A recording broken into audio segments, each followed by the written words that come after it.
morning, everybody, and welcome to the Ill-Fated Wives of Henry VIII podcast. I'm absolutely delighted to welcome back Mr. Gareth Russell, who's going to be talking about Anne Boleyn's relationship with her predecessor, Catherine of Aragon, and her successor, Jane Seymour. How are you today, Gareth? Very well, thanks, Emma. Thanks for having me. Now, Gareth, I wanted to know, because Queen Catherine of Aragon and Queen Anne Boleyn have famously been pitted against each other as rivals to the heart of Henry VIII. You know, we have Anne seen in some ways and quite wrongly seen as this woman who was the seductress who tried to take Henry away from Catherine of Aragon, who's seen as the old and pious queen. What do we know about Anne and Catherine's relationship with one another? Because there's quite a lot of information and opinions about whether they truly hated each other or if they had any sort of respect for each other as women prior to the relationship between Henry and Anne. What do we know about their relationship? Very, very little in the early stages. There is old legend that we can't prove or disprove that when Henry first became interested in Anne, that she sought Catherine's help and that Catherine gave her permission to leave court to go back to Hever. There's, as I say, no firm documentary evidence for that. The one thing I would say in its defense is that she, as a maid of honor in Queen Catherine's service, Anne actually would have needed to ask for permission to leave. Whether that meant that Catherine was actively complicit in trying to help Anne escape Henry's attentions is unknowable, but I don't think it's impossible. There's such an ambiguity in reactions like that. But I would imagine that Catherine may have had a suspicion as to why Anne would want to leave. In terms of the early stage of the Great Matter, I mean, there's another in the same school that Anne did sort of morally fidget at the prospect of displacing Catherine in the early days. Again, can't be proved or disproved, though it would have been a very odd thing had she not considered that it was going to be at the very least a challenge, and that may have troubled her conscience. But in terms of the early stage of the Great Matter, once it had been decided upon that Henry and Anne would marry, and so let's say from about 1527-28 through to 1530, Anne is relatively quiet on Catherine. The comments about, the notorious comments about, that she would rather be hanged than acknowledge Catherine as the rightful Queen of England, they come a little later. And they do come at a time when Anne is getting increasingly frustrated, not just at Catherine, but also at Wolsey, Henry VIII, the Pope, and many other people in this situation in which she's, by that point, really does have to make a success of it, or else she will be left dependent on her father and her brother. She will never marry. I think we have a tendency to see things like never marrying through an Elizabethan prism and to see it as gutsy and self-defining and self-aware. But the reality is, the economic reality for Tudor women is that if they were left, as they would have called it, a spinster, they would never have a house of their own.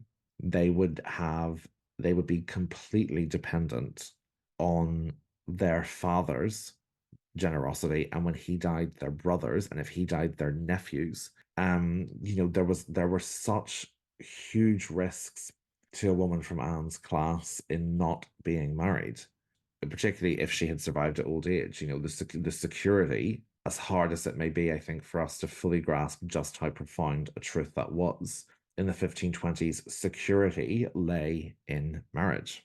And so when Anne is involved in this case of the Great Matter, by about 1529, 1530, she is very aware that if it does not work, she's not going to get a husband. She's certainly not going to get a husband of the standing that she had been considering before Henry. Her Irish cousin James Butler, the future Earl of Austria and Ormond, or the future Earl of Northumberland. Neither of those had worked out, but at the very least, that she would have become a countess. And so, she's maybe facing in the 1530s, for her, this dire fate of ending up like Henry's other mistresses, all of whom are married to sort of, not to be too mean, but provincial nobodies, as Bessie Blunt was. And so I think Anne is starting to become panicked by about 1530, and the panic and fear are never too far from one another. And from fear often comes harsh words, which certainly is the case with Anne and Catherine. And by the early 1530s, Anne's relationship with Catherine has certainly calcified into one of frustrated loathing. I think a lot of people, a lot of Anne's defenders have tried to soften her attitude to Catherine. I think she did genuinely despise her by the early 1530s. She certainly showed, I mean, absolutely no consideration for Catherine's distress or de facto exile into sort of rural rustication. But I would say that Anne's relationship with Catherine's daughter Mary is far more complicated and nuanced than we're usually led to believe. It is not true whatsoever that Anne started out with this sort of hatred tinged threats to Mary. Really, the relationship takes a nosedive after Catherine's death, and in 1536, it's really entirely from that period that we owe the stories of Anne, referring to Mary as a bastard and that she should be slapped. That comes after Anne has made what is, I mean, I think from a fairly ill thought out, quite has a lot of qualities, but everyone has a stupid moment, and I think this is a bit stupid from Anne. That she thinks she can win Mary over now that Catherine is dead, and she lays on this charm offensive. And Anne Boleyn's charm is a formidable thing. She is a very charming, charismatic person, and she offers Mary far more than Jane Seymour ever offered her. She offers to bring her back to court as one of the great ladies of the realm. There'll be jewels, titles. She'll only ever have to walk one step behind the Queen. It is a rehabilitation in all but name, but the name matters to Mary. She wants to be a princess again, and she will not acknowledge Anne as Queen. Or Elizabeth as heir. And I understand why many people feel sorry for Mary's plight, but in doing so, she does position herself as a very serious political threat to the life of Anne's daughter. And so I can understand why Anne turns on her as viciously as she does. Part of the problem that we have with gauging Anne's relationship with both Catherine and Mary is that certain key quotes about Anne's attitude towards them have been mistranslated. Chief amongst them are some of the comments from the imperial ambassador Eustace Chapuis, who, stories, an often quoted remark is Anne or George Boleyn saying that they hope to make sure that Mary was soon in the grave with her mother. And when Dr. Laura Mackay did her biography of Eustace Chapuis, she went to the archives in Vienna, where much of the Habsburg diplomatic correspondence is now kept. And when she went through it, she was struck by how some very minor but well-intentioned, minor but significant translations from that into English in the Victorian period had completely shifted what Chapuis was saying. So he doesn't say, just in that quote by way of example, he doesn't say Anne or George Boleyn want Mary dead. He says, I'm paraphrasing, but in the original, he says, I bet they wish she was dead, which is not the same thing at all. And Chapuis is sort of surmising what he thinks the Boleyns think. And in many cases with Anne, things that are passed off as quotes are actually suppositions, or paraphrased suppositions. So that further complicates what she thought of them. But I do think it's fairly clear that she did not feel a great deal of sympathy for Catherine, whether that is because Anne had completely convinced herself that she had been sent by God. And there are comments as early as 1530 by a Venetian diplomat who is really struck by Anne's sense that this is God's destiny for her. And in a providentialist society, that really shouldn't be surprising that Anne would reach that conclusion. But she also does seem to have this fascination with the biblical story of Queen Esther. And anyone familiar with that story, it is that Vashti, I think, is the queen who precedes Esther, is cast down for her pride. And instead, Esther, the virtuous native living within the empire woman, is raised up to be queen. And whether Anne saw Catherine as Vashti in the same way she saw herself as Esther, or as parallel to them, I don't know. It's an interesting hypothetical. But I personally am not convinced by the arguments that Anne did have any sympathy for her after about 15, ballpark, about 1530. There is one really interesting anecdote, which is that privately she cried when Catherine died, that she locked herself in her oratory in her chapel and wept. And that comes from a French diplomat. Whether it's true or not, it is unclear. We don't know how he knows that. Whether a Lady in Waiting tipped him off, he doesn't say. But it's possible, many people have respect for their enemies, or when you've been locked in a feud with someone for so long, they become almost part of you, I think. I remember there's a fabulous account that in Dublin in 1603, the Earl of Tyrone, who had led a decade-long rebellion against Elizabeth I, burst into tears when he heard she had died. And human emotions are so vast and complex, and sometimes I think we try to slot the Tudors into good, bad, and above all, simple emotions. They thought this, they were this religion, therefore they would think that and do this and feel this way, and it's not like that. Human sentiment and attitudes to both opponents and friends are vastly complex. So I think Anne's attitude is evolving and complicated towards Catherine. Catherine speaks about Anne far less. We think. Well, certainly there are fewer recorded instances of Catherine speaking about Anne. She does once refer to her as the scandal of Christendom, which is obviously not very flattering. But in terms of I think Catherine, by the way, I mean, Catherine was, I think, had shown herself to be ruthless towards her enemies, actually, at times, probably more ruthless than Anne was capable of. I'm thinking of that in 1513, when the Scottish invasion of England happened and King James IV died. Catherine had to be talked out of using his unburied corpse as a trophy to be stuffed and sent to her husband as the spoils of war. And English councillors, she admits this in a letter to Henry. She says English men's hearts would not suffer it, and sort of the Tudor nobility thinking something's a bit extreme is interesting. So Catherine, I think, had Anne fallen or stumbled, Catherine would not have wasted any pity on her whatsoever. Likewise, Anne to Catherine. So, no, I don't think, certainly not by the 1530s, they had any respect for each other whatsoever. And maybe in some, lurking part of her heart, Anne did, and that would explain the tears if they happened. But they gave no exterior sign of it. And in some senses, the pitting against them, I think when we're talking about historical women, we can't always make them sisters if they didn't want to be themselves. I think we have to allow them that agency. And certainly Catherine of Aragon and Anne Boleyn, I do think, profoundly disliked one another. I don't think it started that way, but I think the demands of politics and religion and statecraft made them enemies. And both of them went into that and embraced that. I don't think, though, that either of them were ever quite as extreme as they feared. There's comments that Anne was convinced Catherine would help lead to her death, and charges from Catherine's partisans that Anne had poisoned Catherine. I don't think any of that is true, but I do think politically they were opponents, and that's okay. That's completely understandable given what was happening in the 1530s.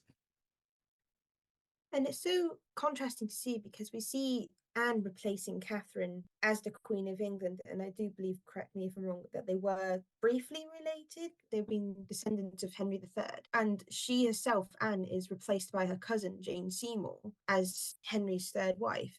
Do you think that because we see this image of Catherine not reacting much to Henry's affairs, she's quite graceful and voice, she doesn't say anything out against Henry. And then we see Anne and she's quite loud and boisterous, and she makes it very clear that she's upset about Jane Seymour. I think that because Jane was Anne's cousin, that's perhaps why she spoke much about the affair. And do you think that because Anne was not a queen or raised to be a queen like Catherine, that we perhaps judge her quite harshly?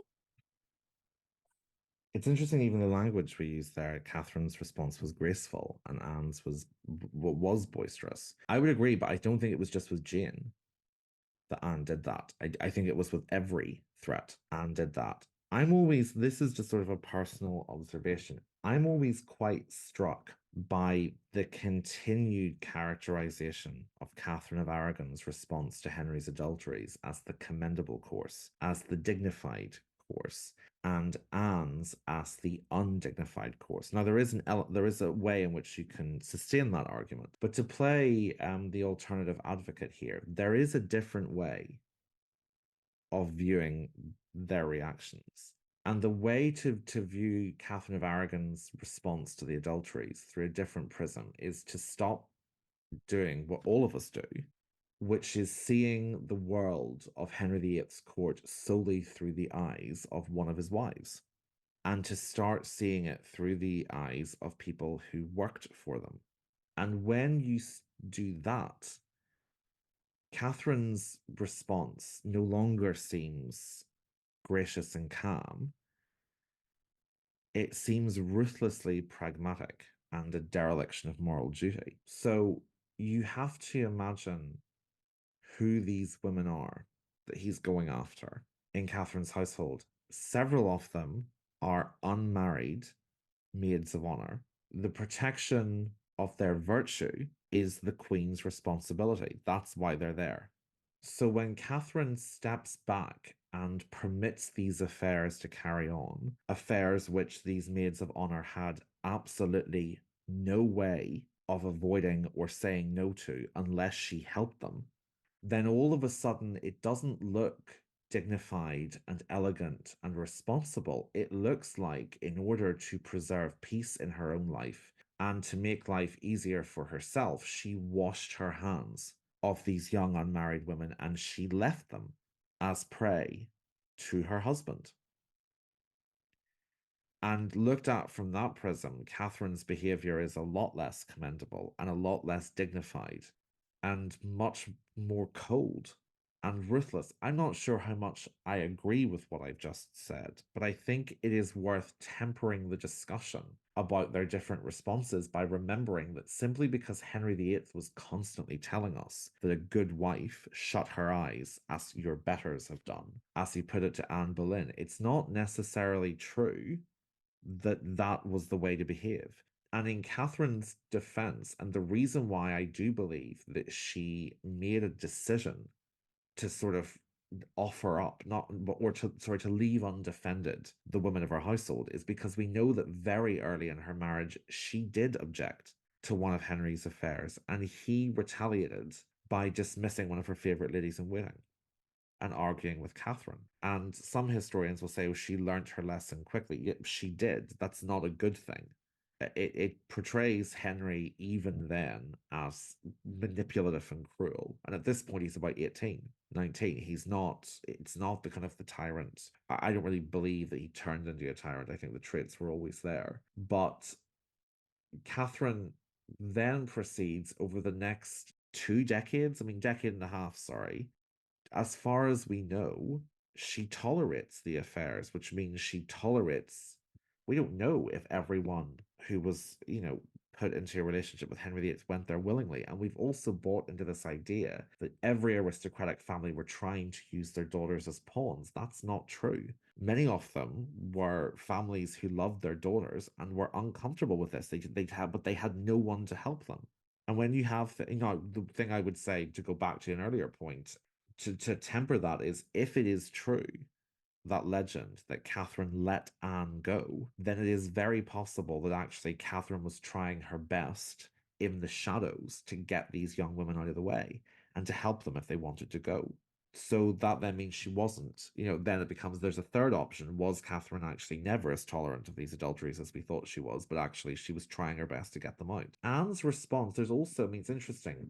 We also have bought into this repeated narrative that because Anne wasn't raised to be queen, she was simply raised to be a countess, that she didn't know how to behave. And again, I would, if I'm playing alternative advocate, we're buying too much into what Henry VIII told us, that good queens let you get away with adultery. There are many queens across European history who did not tolerate their husbands' adulteries and were often very angry at them. We know, for instance, that several of the queen consorts of Scotland made, Margaret Tudor made it very clear to her husband James IV that she was unhappy with his behavior. And my response to all of it would be that actually neither Catherine nor Anne's behavior was atypical. What was atypical is Henry VIII's confidence in convincing them and convincing us that that Catherine's behavior was right and voluntary, and that Anne's was voluntary but wrong.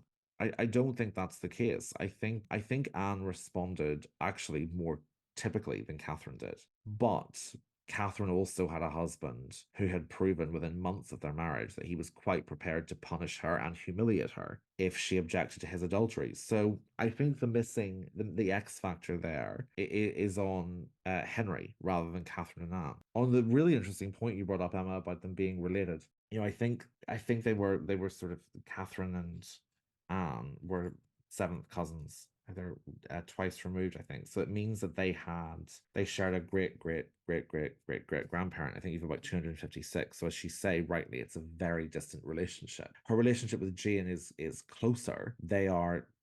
It's quite difficult because their parents were half cousins, but anyway, second cousins to all intents and purposes. What is really interesting is that there's very little mention made of them being cousins in the sources, and I wonder, is that partly because with having her, there were Thomas Boleyn came from quite a large family. His mother, Lady Margaret Butler, came from a family that was known to have quite a big family. So on her father's side, she had a lot of Boleyn and Butler cousins, and on her mother's, she had so many first cousins from the Howard side of things. So I wonder, is the reason why Jane Seymour being her second cousin just doesn't crop up that often in the sources is because Anne just had so many first cousins that it made that sort of throw a stick, you hit a Howard is the joke. And yeah, I wonder, I'm often struck by the fact that there's very little mention made of it, apart from obviously the fact that there would need to be a dispensation for Henry to marry Jane. But yes, I think she's consistently pretty opposed to it, rather than it being because of this relationship with them that makes Jane especially offensive. But that again, that's suppositional on my part. And do you think that with the fact that we have such a portrayal of Anne as being not the right type for a queen and not being, Catherine in a way that we continuously pit these two against each other because we're just so used to portraying Anne as the bad guy and Catherine as this betrayed queen. Do you think that we continuously pit them against each other because we just have this portrayal as Anne as the bad queen? And do you think that perhaps we need to focus on seeing both the faults and the good in both of the queens, not just Anne? Yeah, absolutely. I mean, like, I'm not always sure if it's just Anne being portrayed as the bad queen. I mean, I think Catherine of Aragon has come as close to being a secular saint as it's possible to be without actually being a saint. She is very much held up as the archetype of the perfect queen and the perfect wife and the perfect mother. And there's never really, I mean, she was such a remarkable, formidable, in many ways admirable woman, but there were serious flaws there, and it's as there are in everyone, and I think it would benefit everyone not just to see the good and the bad, but also just to understand that they change over the course of their lives. People, Anne Boleyn is not the same person in 1527 that she is in 1535. Neither is Catherine of Aragon. And part of the joy and the challenge and the excitement of writing about these two absolutely phenomenal women, I think, is that you have to accept that the personalities evolve and that they are inconsistent, as we all are. So I think it's maybe just allowing the complexity of their humanity back into the story. And I think that's all we have time for today, Gareth. But I want to thank you so, so much for talking to us today about Anne Boleyn and Catherine of Aragon and Jane Seymour. It's absolutely my pleasure, Emma. Thanks for having me back. Thank you so much. This is the ill-fated rise of Henry VIII signing off. Thank you very much.